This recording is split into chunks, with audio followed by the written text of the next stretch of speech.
Hello everyone, welcome to my YouTube channel Civilo Concept. Today I am going to discuss the subject hydraulics and in this lecture we are going to deal with the chapter hydraulic coefficients.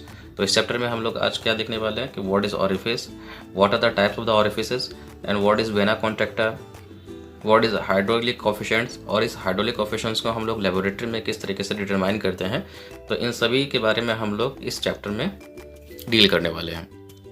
So let's begin the class. सबसे पहले हम बात करते हैं कि what is orifice. Suppose करो ये हमारा एक टैंक है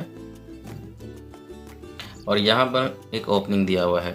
इसके अंदर कोई भी लिक्विड फिलअप किया गया है. तो इस लिक्विड को जब फिल करते हैं तो इस ओपनिंग से क्या होगा, लिक्विड बाहर आने लगेगा. तो इसी ओपनिंग को हम लोग कहेंगे ऑरिफिस. लेकिन इसके साथ एक कंडीशन ये है कि ये जो मेरा ओपनिंग दिया गया है तो ये ओपनिंग का लेवल मेरा लिक्विड के लेवल से क्या होना चाहिए, नीचे होना चाहिए. In that conditions the liquid will come out from this opening. So in these conditions this opening is known as the orifice. Orifice का जो जनरली इस्तेमाल किया जाता है टू मेजर द डिस्चार्ज, और orifice में भी provided in the vertical side of the tank, यानी कि यहाँ पर प्रोवाइड किया जा सकता है, और either at the base of the tank, यहाँ पर भी हम प्रोवाइड कर सकते हैं.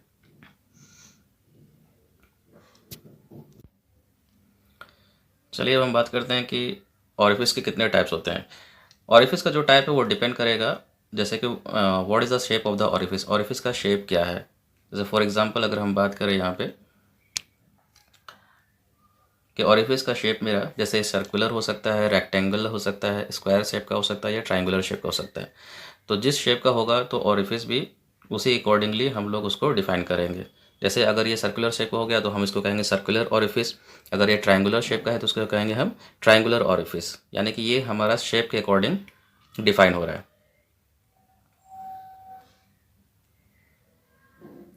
अब हम बात करते हैं according to the size of the orifice. जैसे यहाँ पर हम देख सकते हैं एक टैंक है, इसमें मेरा लिक्विड कोई फिलअप किया गया है और this one is the orifice. Okay, और यहाँ पर ऑरिफिस का डायमीटर दिया गया है d, और यहाँ पर ऑरिफिस के सेंटर से वाटर का हेड दिया गया है that is h.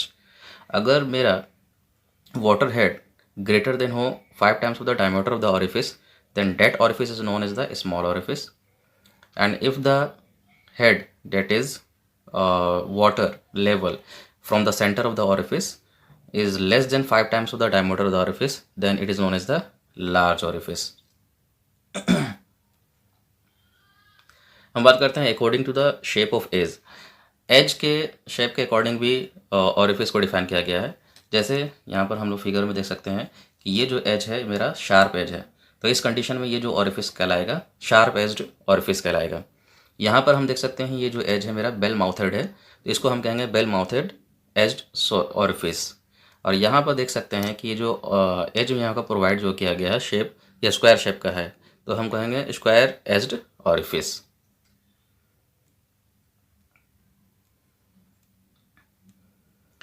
Last category है according to the nature of discharge. Discharge के नेचर के ऊपर भी हमारा ऑरिफिस को डिफाइन किया गया है. जैसे अगर फ्री डिस्चार्ज ऑरिफिस है, दूसरा है fully submerged orifice, and the third one is the partially submerged orifice. जैसे हम लोग यहाँ पे देख सकते हैं फिगर पे कि ये मेरा कोई टैंक है, इसके अंदर कोई लिक्विड फिलअप है और यहाँ पर हमको ऑरिफिस प्रोवाइड किया गया है. तो ये इस ओपनिंग से, इस ऑरिफिस से जब वाटर बाहर निकलेगा तो जेट के फॉर्म में निकलेगा. तो यहाँ पर हम देख सकते हैं क्लियरली ये जो जेट है पूरी तरीके से क्या है, फ्री टू एटमॉस्फेयर है, एटमॉस्फेयर में फ्री है. तो इस कंडीशंस में इस ऑरिफिस को हम लोग कहेंगे फ्री डिस्चार्ज ऑरिफिस.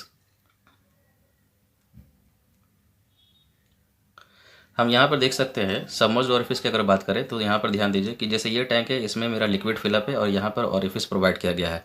यहाँ से जो निकलने वाला जो लिक्विड है उसको एक कलेक्टिंग टैंक में हम लोग यहाँ पर एक्यूमुलेट कर रहे हैं, कलेक्ट कर रहे हैं. तो जब यहाँ से वाटर निकल रहा है तो देख रहे हैं ऑरिफिस से वाटर तो मेरा निकल रहा है, लेकिन यहाँ पर किसी तरह का हमको जेट देखने को नहीं मिलेगा क्योंकि ये पूरी तरीके से क्या है, सबमर्ज्ड है वाटर में.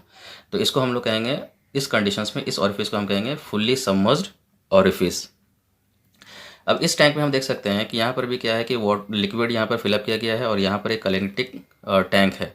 तो जब यहाँ से ऑरिफिस से वाटर बाहर निकल रहा है तो इस कलेक्टिंग टैंक में क्या हो रहा है, एक्यूमुलेट हो रहा है, जमा हो रहा है. लेकिन यहाँ पर हम ध्यान दे सकते हैं कि जब ऑरिफिस से यहाँ पर वाटर या जो भी यहाँ पर लिक्विड फिलअप किया गया है जो बाहर निकल रहा है और इस कलेक्टिंग टैंक में एक्यूमुलेट हो रहा है, तो इसका कुछ पार्ट क्या है, इस कलेक्टिंग टैंक में जो लिक्विड है उसमें सबमर्ज्ड है और कुछ part air to free to atmosphere है, एटमॉस्फेयर में क्या है, फ्री है.